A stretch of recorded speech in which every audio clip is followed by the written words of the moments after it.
of Salem, they whispering code. Iron wood cracking, he's losing the load. Finals uprising, the chains get erased. Keep moving forward, no fear in the chase. Darkness approaches, the heroes ignite. Shade out the light, we were born for the fight. Venom, I'm spitting, is deadly, it's raw. This is my way, I'm rewriting the law. Okay, you beautiful friends, welcome back to the Back of the Semi Truck. And first and foremost, I want to be completely honest with all of you right out of the gate. For the first 15 to 20 minutes of this premiere, I thought I had the show figured out. I sat there watching as the dust motes dance in the light of the textile shop, listening to the rhythmic sounds of the daily life. And I thought, okay, I see what we're doing here. I thought I was settling into a comfy, low-stakes, cozy fantasy, the kind of show that you put on to simply relax. It was slow and incredibly deliberate. Witch Hat Atelier doesn't start with an explosion nor a high-speed chase. It spends a massive amount of its runtime in this first episode just simply letting us breathe. We're just simply existing alongside with Koko, a girl who loves magic from a distance and living a very grounded and very normal life. But here's the thing, that slowness, it's not a flaw. It's not filler. It's a beautifully laid trap. The show uses that time to anchor you into Koko's world, to make her reality feel solid, safe, and permanent. It builds a sense of peace so thick that you actually start to believe that this is how it's going to be the entire time. And that is exactly why when the clock starts ticking toward that final act, the shift feels like less of a plot point and more like a physical blow. So with that said, you could tell by the thumbnail, you could tell by the title, we are jumping into the first episode to Witch Hat Atelier, the dubbed version, because unfortunately I don't know Japanese and I don't like reading subtitles when watching television. So yeah, let's dive into this. The majority of this episode is dedicated to a very specific goal, grounding us in Koko's reality. Now, I know a lot of times in fantasy animes, the first 10 minutes are a whirlwind of world building, lore dumps, wars, or flashy power systems. But here, this show takes its time to show us that Koko is what this world calls an unknowing. To her, magic isn't a superpower she's waiting to unlock. It's a distant, impossible dream. It's something that happens to other people in other places. By keeping the pace slow, the show makes this world feel lived in. It's not just a backdrop, it's a workplace. We see the mundane, tactical details that make her life feel real. We see the way the ink stains her fingers, the specific texture of the parchment, and the weight of the heavy shears in the textile shop. These aren't just pretty backgrounds, they are anchors. They build a sense of normalcy so thick that you almost forget you're watching a show about witches. And this is where the dub really shines for me. The voice performances don't feel over the top or anime-esque during these scenes. There's a quiet, hard-working dignity to the dialogue. You feel the history of this village. It doesn't feel like a cartoon world built yesterday.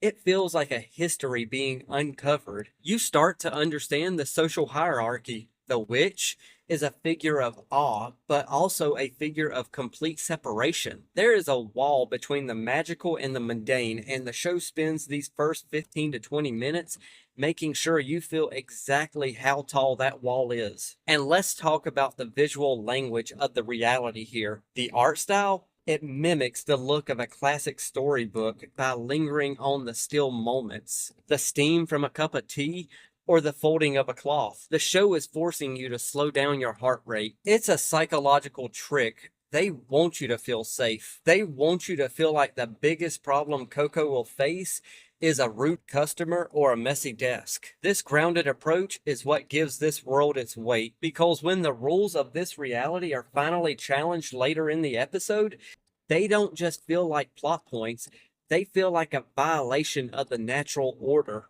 By the time we get to the middle of the episode, we aren't looking at a fantasy setting, we are looking at a home. And as we know, there's nothing more effective in storytelling than building a home just to show us how easily it can be taken away. Everything changes at the turning point when the curtain is finally pulled back.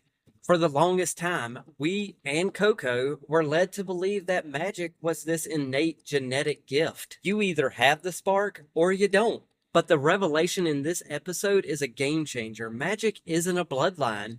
It's an art form. It is a secret hidden technology that relies on ink, geometry, and intent. Watching Giffrey, yes, I probably mispronounced that name, but it is what it is.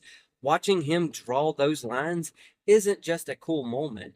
It's the ultimate dopamine hit for Koko because suddenly the impossible becomes obtainable. Think about the psychology of that for a second. If magic is a gift that you aren't born with, then you can accept that fate. But if magic is just a skill, if it's just drawing and you know how to draw, then the temptation to cross that line is overwhelming. The show uses its slow burn energy here to make Koko's curiosity feel completely earned. You aren't judging her for being reckless, you're rooting for her. You feel the same rush of adrenaline as she realizes the world is much bigger than the four walls of her mother's shop. The animation during this experimentation phase is nothing short of hypnotic. We see the ink flow, the glow of the circles, and the pure joy on Koko's face. It's framed with such innocence. Koko's voice isn't filled with power-hungry ambition. It's filled with the wonder of a child who just found the key to a secret garden. It feels like the beginning of a classic hero's journey where the underdog finally gets their chance. But this is where the illusion of control becomes so dangerous. The show leans into the sense of accomplishment to make us forget about the warnings. We get caught up in the beauty of the magic circles and the whimsical nature of her first successful spells that we stop looking for the catch. We are right there with her, basking in the glow of the ink. And that's exactly why the final minutes of this first episode don't just feel like a plot twist, they feel like a physical blow. The show spent so much time building a ladder just so the fall would be that much more devastating. Then the ending happens. In an instant, the storybook atmosphere shatters. Watching Koko's world, literally her home and her mother, turn into stone because of a mistake she didn't even know she was making. It shifts from a whimsical adventure to a story about consequence, guilt, and a girl who is forced into a world she wasn't ready for just to fix what she broke. It's a psychological reset for the viewer. In a single silent heartbeat, the entire storybook atmosphere we've been basking in for 20 minutes doesn't just fade, it shatters. There is no epic villain entrance, no grand monologue, just a mistake. A stroke of a pen that shouldn't have been. It's the most grounded way to introduce a tragedy. A child playing with a toy that didn't realize it was a loaded weapon. Watching Koko's world literally turn into stone is one of the most gut-wrenching sequences I've seen in quite a while. It's not the visual of the stone creeping up the walls. It's the realization that her mother, the person who grounded her in that reality that we talked about earlier, is becoming a statue because of Koko's own hand. The transition from that earlier wonder into this raw, breathless terror is what sold me on this series. This is the hook of the show. This is the moment that keeps you utterly and completely invested. You realize that Witch Hat Atelier isn't a whimsical adventure about finding your spark. It's a story about consequence. It's about the crushing weight of guilt and the terrifying reality of a magic system where a millimeter of an error can end a life. The show effectively punishes the protagonist for her curiosity, and as a viewer, you feel the guilt right alongside her. It shifts the stakes of the show from will she become a great witch to can she fix what she broke. Koko is being forced into a world that she wasn't ready for.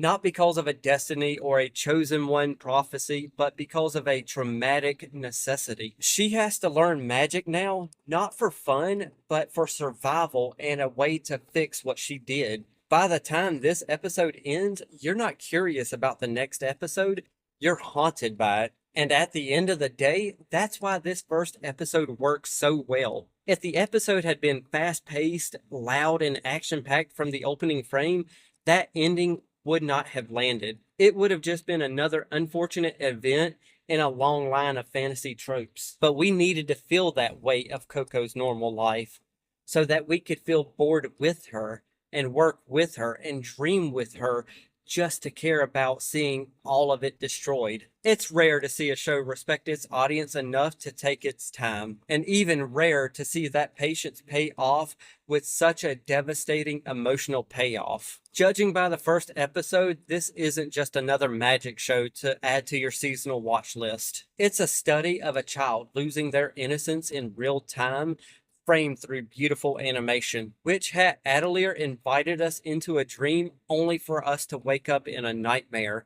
And honestly, I can't wait to see what happens next. But what about y'all? Did the slow burn work for you, or did you end up getting bored with it and end up watching something else? And if you did end up watching something else, what was that something else? Let me know down in the comments below.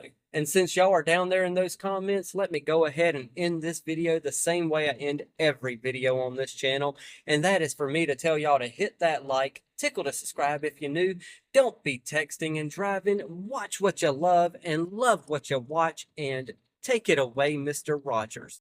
I like you just the way you are.